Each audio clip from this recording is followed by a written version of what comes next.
पुढच्या काही वर्षात मेंटल हेल्थ समाजातील सगळ्यात मोठा प्रॉब्लेम होणार आहे. तसंच कॉलेजमध्ये सतत वाटणारा स्ट्रेस आणि मेंटल हेल्थची चिंता तर स्टुडंटला कायम आहेच. एक्झाम येतात, असाइनमेंट्स वाढतात, डाऊट सोडवायचे असतात आणि घरचे एक्सपेक्टेशन्स वेगळे. कॉर्पोरेट लाईफचं पण सेमच. सगळं एकत्र आलं की मनावर खूप दबाव येतो आणि एन्झायटी वाढते.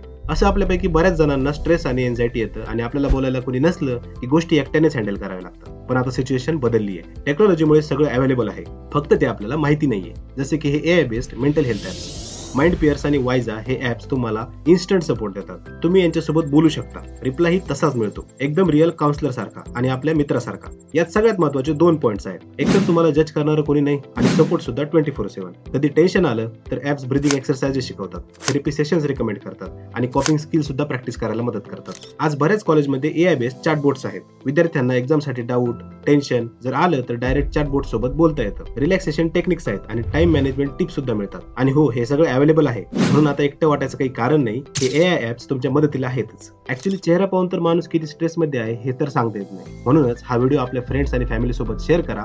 कदाचित तुमच्या एका शेअरने त्यांची मदत होऊ शकते.